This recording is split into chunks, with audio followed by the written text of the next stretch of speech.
piedra sobre que no sea derribada. Y estando él sentado en el monte de los olivos, los discípulos se le acercaron aparte diciendo: Dinos, ¿cuándo serán estas cosas? ¿Y qué señal habrá de tu venida y del fin del siglo? El 4 también. Sí. Respondiendo Jesús les dijo: Mirad que nadie os engañe. Muy bien, hasta ahí. Muy bien, aquí esta traducción está muy bien porque dice del fin del siglo, ¿verdad? Ajá. Es como platicábamos el domingo pasado, que a veces aparece la palabra mundo, pero no se está refiriendo a lo mismo. Muy bien, el día de hoy vamos a ver el video que habla del ungimiento y de la traición. Vamos a apagar nuestros micrófonos, yo también, para que solamente se quede el audio de la presentación y se escuche correctamente. Miércoles, día 4, ¿verdad? Día del ungimiento y la traición.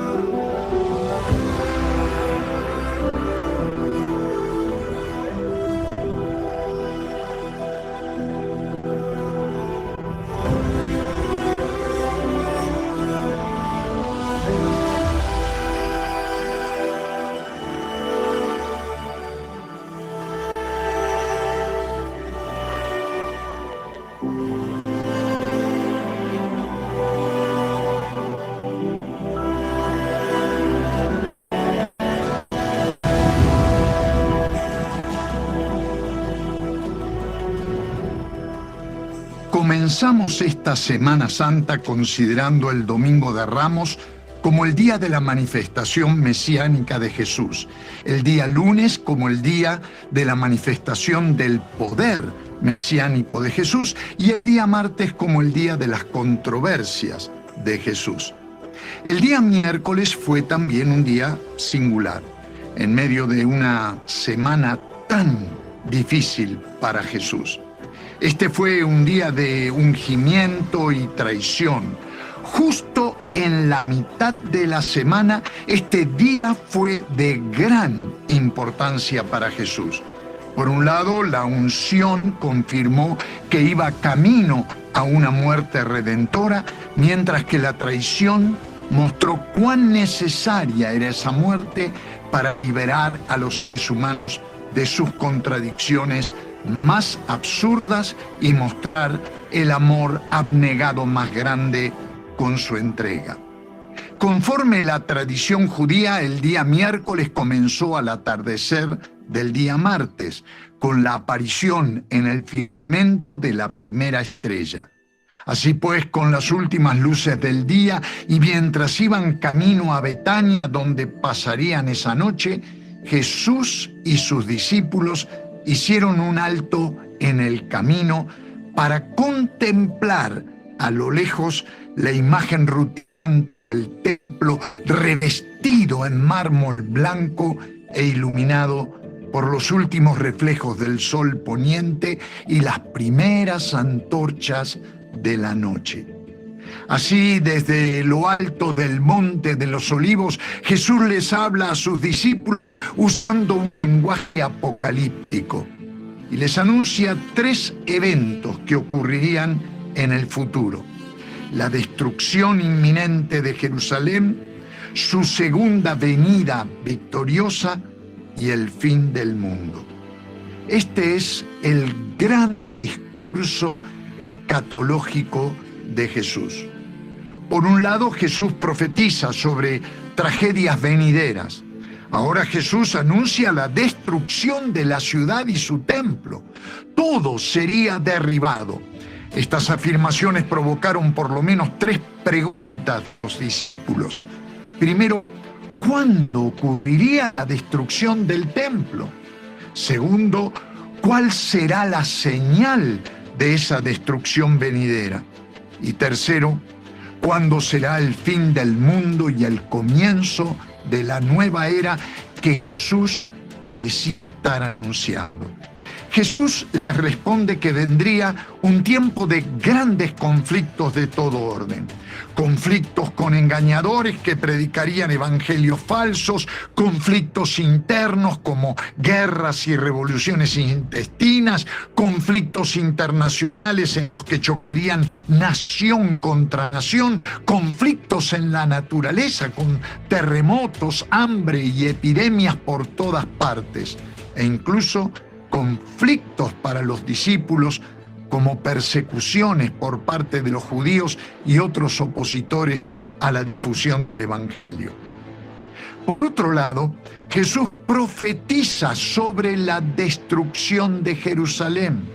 El cuadro que pinta es terrible porque la ciudad terminará siendo demolida. Jesús describe a Jerusalén como rodeada y desolada, castigada y dispersa. Como parte de este desastre, el templo de Jerusalén sería derribado hasta sus cimientos.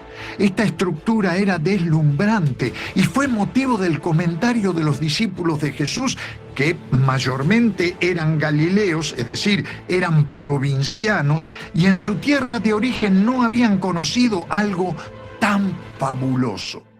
En los días de Jesús, la admiración de muchos se había convertido en verdadera adoración.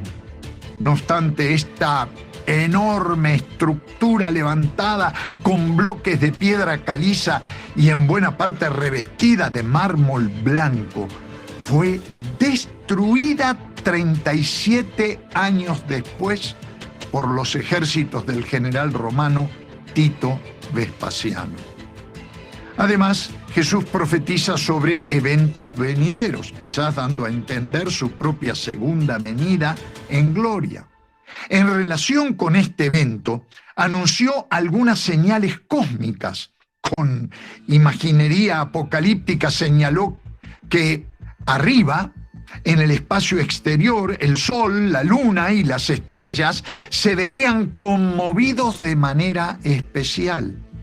Mientras tanto, abajo, en la tierra, las naciones estarían angustiadas y perplejas. También indicó que aparecería la señal del Hijo del Hombre, un símbolo que sería elocuente para toda la humanidad, la realidad de su regreso con poder y gran gloria. Todo esto sería a su vez señal de la redención final, todo lo cual iba a ser motivo de consuelo para sus seguidores, que cobrarían ánimo y levantarían la cabeza. Es probable que Jesús compartió con sus discípulos este largo discurso escatológico mientras caminaban en dirección a Betania. Para cuando llegaron ya era de noche y ya habían entrado el día miércoles hebreo, es decir, martes a la noche. Jesús y sus discípulos habían sido invitados a cenar en casa de Simón, llamado el leproso, posiblemente alguien a quien curó de su enfermedad y que de esa manera quería expresar su gratitud. Por cierto, sus amigos de Betania estaban también invitados y de hecho Marta servía como de costumbre, mientras que Lázaro, a quien Jesús había resucitado poco antes, estaba sentado a la mesa junto al Señor. Muy bien, vamos a parar aquí tantito, solamente para recordar, obviamente que necesitaríamos todo un tiempo para poder ver todo lo que está escrito en Mateo capítulo 24, y que es este discurso tan elocuente que el Señor tuvo con sus discípulos, que habla solamente de temas proféticos, ¿verdad?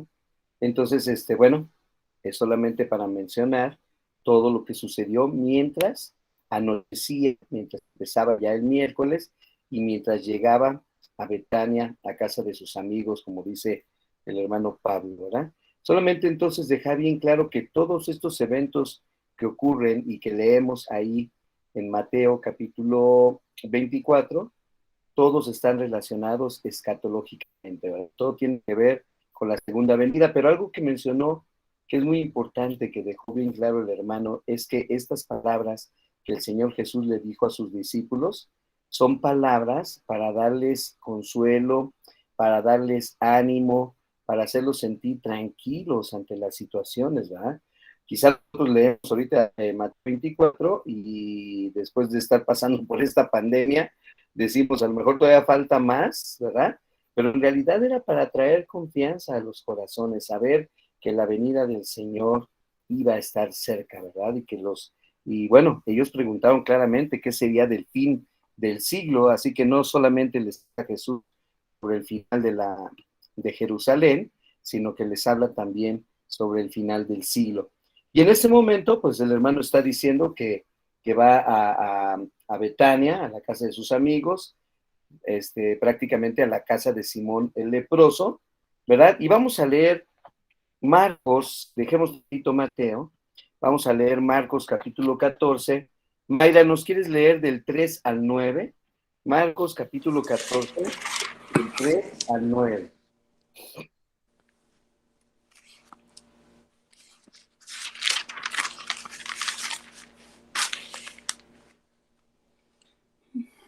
Mientras tanto, Jesús se encontraba en Betania, en la casa de Simón, un hombre que había tenido lepra. Mientras comía, entró una mujer con un hermoso frasco de alabastro que contenía un perfume costoso preparado con esencias de nardo. Ella abrió el frasco y derramó el perfume sobre la cabeza de Jesús. Algunos que estaban en la mesa se indignaron. ¿Por qué despreciar un perfume tan costoso?, preguntaron. Podría haberse vendido por el salario de un año y el dinero dado a los pobres. Así que la regañaron severamente. Pero Jesús respondió: déjenla en paz. ¿Por qué la critican por hacer algo tan bueno conmigo? Siempre habrá pobres entre ustedes y pueden ayudarlos cuando quieran, pero a mí no siempre me tendrán. Ella hizo lo que pudo y ungió mi cuerpo en preparación para el entierro. Les digo la verdad, en cualquier lugar del mundo donde se predique la buena noticia, se recordará y se hablará de lo que hizo esta mujer. Muy bien, igual que el día de ayer, el hermano, bueno, el día de ayer nos habló de 5 características. El día de hoy vamos a ver 4 experiencias que tuvo el Señor Jesús en su ungimiento. Vamos a ver esta que es la primera y las siguientes 3 las vamos a escuchar de labios de nuestro hermano. Aquí en Marcos capítulo 14, de los versículos 3 al 9, vemos una situación muy fuerte, ¿verdad? Que se presenta porque es una mujer muy especial la que lo hace, porque el perfume que trae es un perfume también muy especial y aparte podemos mencionar el frasco de alabastro, ¿verdad? Es más, podemos decir que la unción que el Señor Jesucristo recibió en Betania fue doblemente costosa. No solamente porque el perfume que estaba siendo derramado era muy costoso, sino que también nos dice que se quebró el frasco de alabastro, ¿verdad? Entonces, tanto lo que estaba dentro del frasco como el mismo frasco eran también muy costosos, ¿verdad? O eran productos que en ese tiempo se consideraban de mucho precio, ¿verdad? Ahora,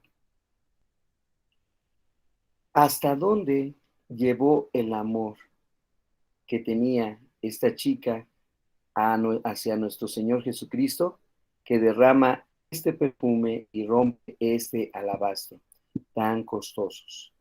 Y quizá lo que me hace pensar esto en este momento es ese interés, ese amor verdadero que nosotros tenemos por nuestro Señor Jesús. De hecho, hay una pregunta aquí muy interesante. Dice, ¿hasta dónde nos lleva el amor por el Señor Jesucristo? Es una pregunta que tenemos para reflexionar. ¿Hasta dónde nos lleva el amor por nuestro Señor Jesucristo? ¿Verdad? Y con este ejemplo o esta primera característica, vamos a empezar. El punto número 1, ahorita lo va a mencionar el hermano, es primero, fue una unción muy costosa. Y de ahí vamos a ver los otros 3, ¿verdad? El otro fue una unción cuestionada, ahorita vamos a ver por qué.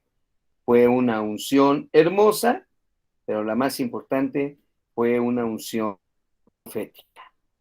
Vamos nuevamente a apagar nuestros micros y vamos a escuchar el final del video. En un momento del ágape ocurrió algo interesante. María de Betania ungió a Jesús con un perfume especial. Esta unción fue especial en 4 sentidos diferentes. Por un lado, se trató de una unción costosa. María tomó un frasco de alabastro lleno de un perfume muy costoso, en razón de que el nardo era una planta importada de la India. Su precio era más de 300 monedas de plata, es decir, alrededor del salario de un jornalero en todo un año. La unción de Jesús fue doblemente costosa, no solo porque María derramó todo este perfume de gran valor sobre su cabeza, sino porque para hacerlo rompió el frasco, que estaba hecho de un material sumamente fino y valioso. Pero tal unción no fue una pérdida, porque fue expresión de amor. Y toda vez que mostramos amor a Él con una entrega tan radical, no hacemos más que honrar a aquel que es digno de recibir la gloria, la honra y el poder. Por otro lado, se trató de una unción cuestionada. Nunca faltan los que cuestionan las acciones más nobles y sagradas. En este caso, la crítica vino del grupo de seguidores de Jesús, quizás de Judas Iscariote, que estaba dominado por un espíritu egoísta de lucro y cálculo materialista. Es como si de pronto a algunos de los discípulos les hubiese asaltado un impulso de gran sensibilidad social. Es interesante el argumento conmovedor utilizado para cuestionar esta unción, que indudablemente no tenía fundamento en la práctica de ellos que lo levantaban. Según ellos, el perfume podía haberse vendido por muchísimo dinero para darlo a los pobres. Además, se trató de una unción hermosa. Es interesante que los críticos no atacaron a Jesús por recibir esta unción, sino a la mujer que la ofreció. Pero Jesús respondió como si él mismo hubiese sido criticado. Jesús valoró la acción de María en términos que habrán sonado muy dulces para ella. Dijo Jesús: ella ha hecho una obra hermosa. Finalmente se trató de una unción profética. El derramamiento del perfume fue mucho más que una expresión de aprecio y devoción. Jesús consideró la acción de ella más que como un gesto de amor. Su derramamiento del perfume fue una señal profética de que Él era el Mesías. La palabra Mesías es un vocablo hebreo que significa el ungido. Los judíos ungían a sus reyes y el Mesías era el gran rey que ellos esperaban que algún día gobernaría y rescataría al pueblo. La rotura del frasco de alabastro fue también una señal profética de que él habría de morir. Cuando los judíos ungían a un cadáver, generalmente rompían el frasco de perfume que derramaban sobre el mismo. A los ojos de Jesús, María con su acción estaba diciéndole: tú eres el Mesías, pero vas a ir a una tumba y no al trono de un rey conquistador. Las propias palabras de Jesús fueron también una señal profética, pero esta vez no solo en relación con él mismo, sino también respecto de la mujer. Por generaciones se recordaría lo que ella hizo, lo cual se ha cumplido al pie de la letra. Lamentablemente, esa noche de convivio tan hermoso tuvo una nota más que triste.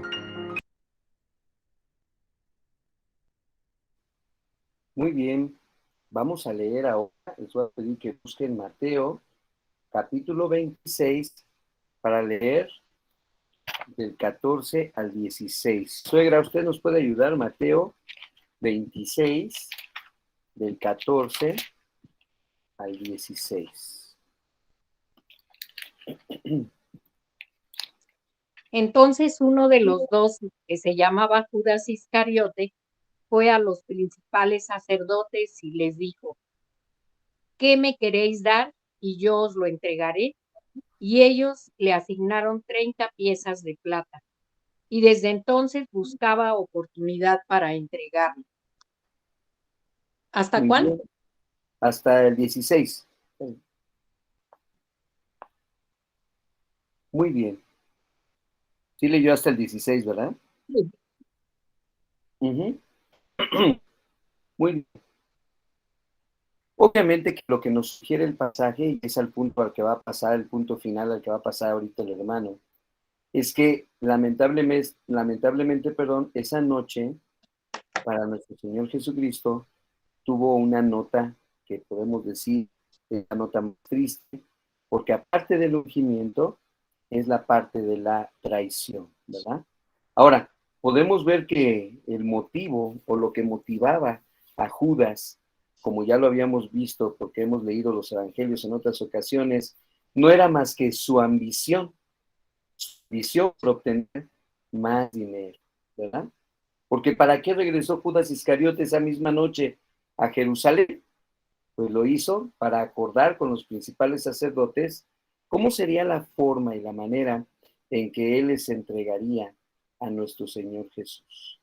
Entonces ya vimos en la primera parte todo lo que representó ese ungimiento, cómo el ungimiento era muy importante para el Señor Jesús, cómo el pueblo de Israel ungía desde tiempos inmemorables aún a sus reyes, ¿verdad? Y ahora vamos a la parte de la traición. Entonces vamos a dejar apagar nuestros micrófonos otra vez y vamos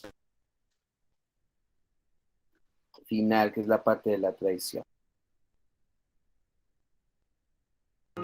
Judas Iscariote, resentido por la censura que recibió de parte de Jesús durante la cena, salió de la casa de Simón y regresó tarde esa noche a Jerusalén. Allí se encontró con los principales de los sacerdotes y los capitanes del templo para tratar con ellos cómo les entregaría a Jesús. Ellos se alegraron y acordaron darle dinero, algo que él aceptó. A partir de ese momento comenzó a buscar una oportunidad para entregarles a Jesús cuando no hubiera gente. A partir de ese momento, Judas pasó a ser el traidor de Jesús. A pesar de todo lo que el Señor hizo por él y de llamarlo para que fuese uno de sus apóstoles. ¿Se equivocó Jesús en esto? Cuando Jesús lo llamó, Judas era capaz de llegar a ser el tipo de discípulo que Jesús necesitaba para la fundación de su iglesia. Jesús le ofreció las mismas oportunidades de servicio y de vida eterna que le ofreció a los demás seguidores y que nos ofrece a cada uno de nosotros hoy. ¿Podemos aprovechar estas oportunidades? ¿O como Judas, tenemos la libertad para rechazarlas? En otras palabras, nosotros no somos diferentes a Judas. De hecho, al igual que él, nosotros corremos el mismo peligro de gozar de grandes privilegios espirituales y fracasar en responder como el Señor desea que lo hagamos. Judas no supo aprovechar el privilegio de ser un discípulo especial de Jesús, uno de los 12. Y nosotros no tenemos noticias de qué es lo que hizo Jesús a lo largo del resto del miércoles. Muy probablemente se quedó en Betania por una cuestión de seguridad, porque sabía que había un complot de muerte en su contra. Además, aprovechó el día para compartir con sus anfitriones, Lázaro, Marta, María, enseñar sus últimas instrucciones a sus discípulos antes del desenlace final. Seguramente, como solía hacerlo, dedicó una buena cuota de tiempo para orar y estar en comunión con el Padre, preparándose para lo que sabía habría de ser la prueba más dura de toda su vida. También es probable que Jesús haya aprovechado el día para conversar con sus discípulos dónde celebrarían la cena pascual del día jueves. Jesús sabía muy bien que esta iba a ser su última cena pascual con ellos y quería que fuese algo especial. Él ya anticipaba cada uno de los acontecimientos que se iban a desatar a partir del día jueves cuando volviese a la ciudad de Jerusalén para ya no regresar a la tranquilidad y seguridad tal. La elección del lugar para la última cena era para él muy importante y planeó este evento con todo cuidado. De todos modos, llama la atención en cuanto al lugar seleccionado por Jesús para la celebración de la cena pascual, lo que parece ser un cierto grado de improvisación. ¿No era un poco tarde para hacer los preparativos para una comida tan importante? De hecho, la festividad ya estaba comenzando y los discípulos no tenían la menor idea de dónde iban a tener su cena pascual. Y si ellos no preguntaban, Jesús no parecía estar muy preocupado con la celebración tan tradicional. No obstante, nótese que no fueron los discípulos quienes pensaron en los detalles de la preparación, sino Jesús. Si bien no había dicho nada al respecto, parece evidente que Jesús ya tenía todo bien pensado y preparado hasta el último detalle. Jesús siempre se nos adelanta en los preparativos de su comunión con nosotros. Si nos sometemos a su señorío, vamos a descubrir que no hay improvisación en él. Sus planes pensados desde la eternidad siempre se hacen realidad de manera maravillosa, toda vez que nos mantenemos en estrecha comunión con él y obedecemos sus indicaciones.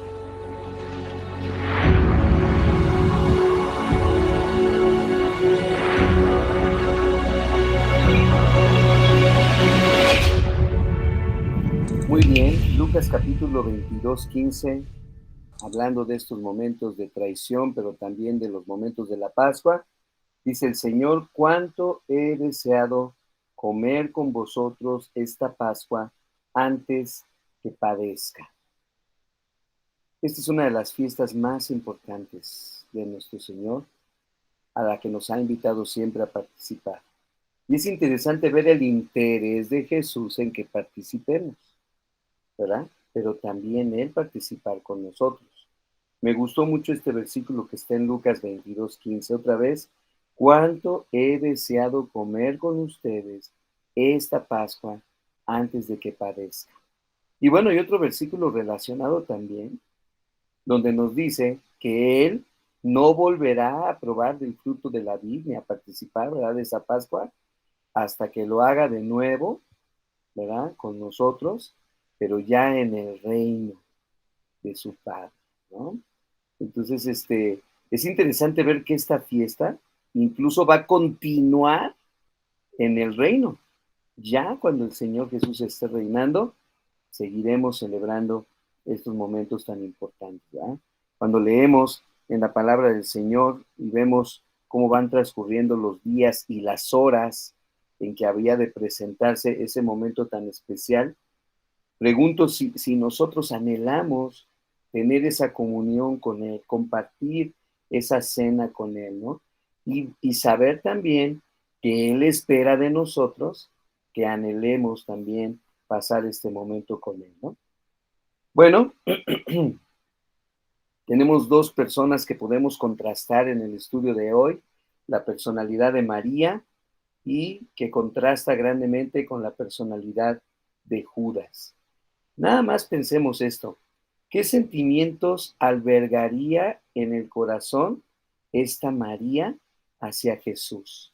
Al grado que le amaba tanto que no le importó el costo ni del alabastro ni del perfume con el cual estaba ungiendo el cuerpo del Maestro. Y por otro lado, ¿cómo contrasta, verdad? ¿O qué sentimientos habría en el corazón de Judas que lo llevó a lo contrario? María se acercó a él, pero Judas sale de la casa para buscar la ocasión de entregarlo a sus detractores, ¿verdad?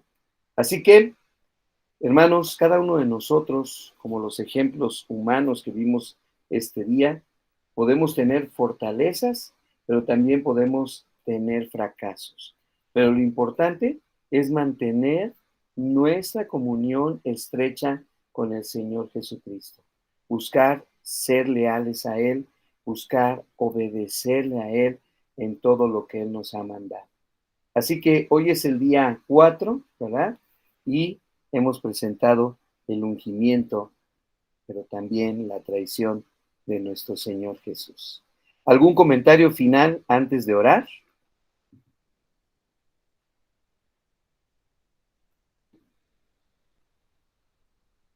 Esta María era María